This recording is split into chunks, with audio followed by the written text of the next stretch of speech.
Quick announcement everybody, before jumping into today's video, we have another giveaway going on thanks to the awesome folks over at Instant Gaming. You can take part in it by simply following the link down below.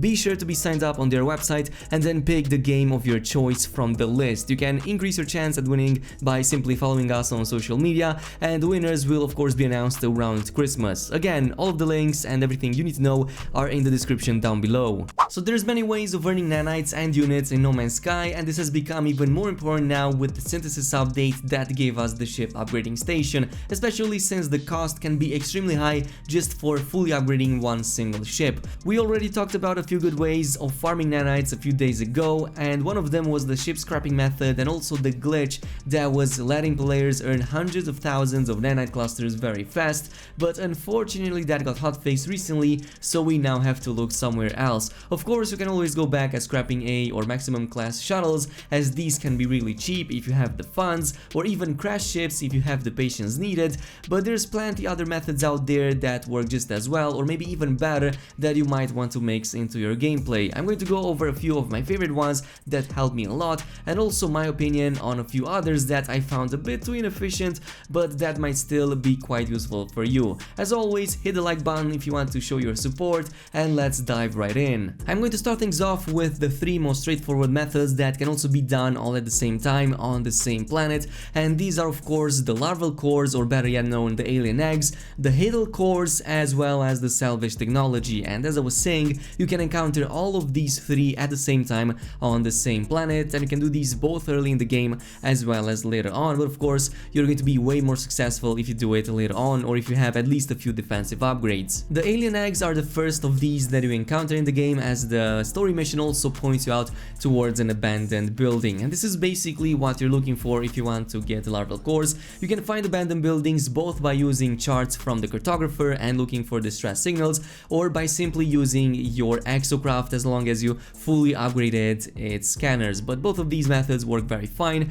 and all you need to do is simply search for these abandoned buildings, as these hold all of those eggs around them. Of course, there are many methods in which you can harvest these, but if you're a high level like me, it's not going to matter how many aliens attack you, since you can pretty much tank all of that damage. But otherwise, if you're a low level, there's a few methods, including digging beneath these eggs and harvesting them like that, or simply building walls around them and not letting the aliens inside. These are two of the best methods and the ones that players are using the most. You can get thousands of nanites just by taking one single abandoned building, and these can also respawn, though the timer is pretty lengthy nowadays, as it can take hours for these eggs to spawn in the first place. The Hadal cores also work pretty similarly to the larval cores, as in these are also high risk, high reward types of encounters, but the difference here is that you can only find the Hadal cores underwater in these flora elements with the shiny orbs around them. You can also see these from quite afar, but you have to be careful when picking these up. Don't collect them too fast after one another, but instead wait a few seconds between them,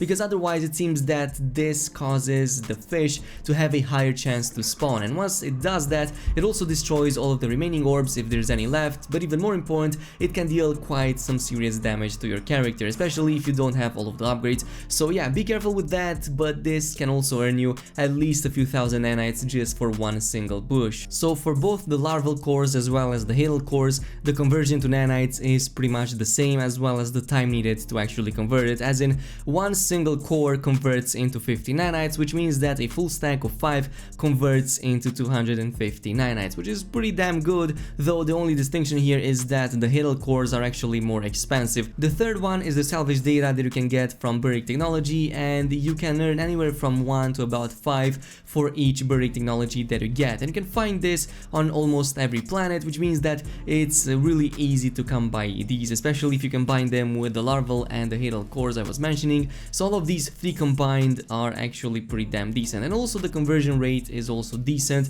about 15 nanites per one salvage technology. It's not as good as the previous two, but it's fast, it's the third best out there, and yeah, it's just an all-around amazing method of doing this, especially since you can get up to 5 salvage data at the same time from one single buried technology. The next method, which is now pretty much my favorite as it seems to be the fastest, is to use Cronus on the space anomaly, and you can give him pretty much any recipe that you just created, and and he will judge it and also give you a bunch of nanites depending which one you got. Of course, there's a lot of recipes out there that you can do, but the one that I found to work the best and the fastest is to use the mystery meat stew, because this uses one single type of resource, which is of course the meat that you can get from almost any creature in the game. So the easiest way of doing this is to drop on any planet with a ton of animals, kill as many as you can to get that meat from them, and then start processing the meat into your cooking processor. The final step from this point is to combine the processed meat with one another in the processor, and this will in turn make it into the mystery meat stew I was talking about. Again, the bigger the creature is, the more meat you will get from it, and this means you can process a lot more of it and turn it into stew. But from this point on, you can bring it on the space anomaly to Cronus, and he will review it and also give you the nanites. Depending on the quality of the stew, you can get anywhere between 10 to 120 nanites, which is pretty much between the minimum and the maximum you can hope for, even if you're going for a much better type of food. Other than this, that might require a lot more time to process, but this is like one of the best methods out there. On average, I was getting about 40 to 50, even though online I was seeing people mentioning that 32 is the actual average, but I was getting a lot more than that. In my case, the average was between 40 and 70, but this let me get thousands of nanites per hour, and it was pretty damn good, especially since cooking mystery meat stew is really damn easy as well as fast. So again, really good method, go ahead and try it.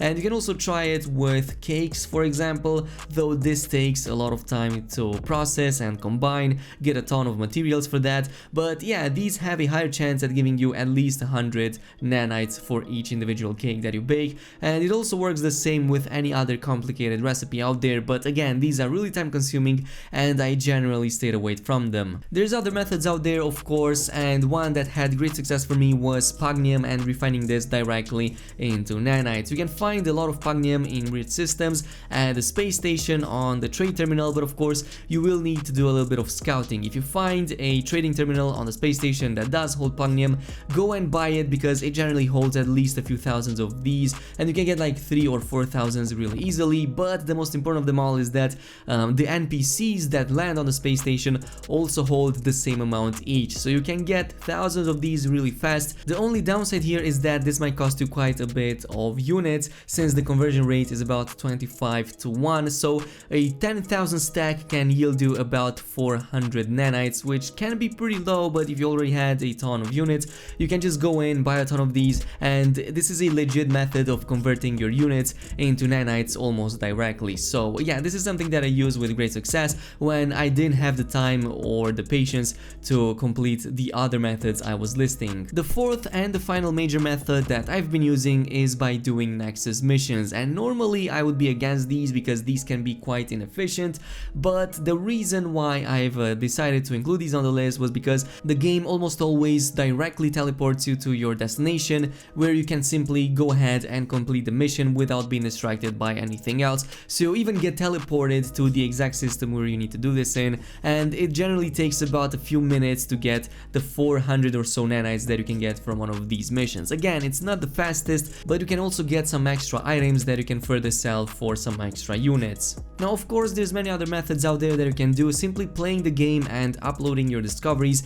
can give you a ton of these, but I was mentioning at the start of the video that there's other methods out there that can still be useful nowadays, though I do find them quite inefficient. One of them is the platinum method, which a few months ago was one of the best in the game. Unfortunately, it's now way more costly to actually do this, but the conversion rate over here is about 35 to 1, which means that you need a ton of platinum to directly convert it into nanites. It still works nonetheless if you want to and if you have the funds, and you can also use gold and silver and directly refine these into platinum, as the conversion is on 1-to-1 ratio, so 1 gold and 1 silver turn into 1 platinum. Also, you can buy these from the rich systems, as I was saying. Another one is fighting sentinels. Again, inefficient because each sentinel doesn't drop more than a few dozen nanites. So for example, the bipedal ones, which are the most threatening, only drop up to 100 of these nanites, and they only spawn like when you kill them. So basically it takes at least 1 minute for them to spawn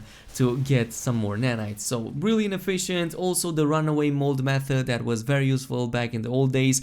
Unfortunately, you can't purchase this anymore, and the only way to get it is by refining residual goop 4 times. First into viscous fluid, then into the living slime, and only then into the runaway mold, and finally the runaway mold into the actual nanites. And each of these steps require about 45 minutes per full stack of about 10,000 of each, so it's a very lengthy process, very annoying, and something that I stopped doing altogether a long time ago. I'm not going to lie or pretend that any of these are fast. All of these are a little bit time consuming, especially when you compare them with the exploit that we had a few days ago. So this might take a few days to get all of the nanites necessary for one single full ship upgrade from C all the way up to the maximum rank. But yeah, these are the best currently in the game, at least in terms of legit methods.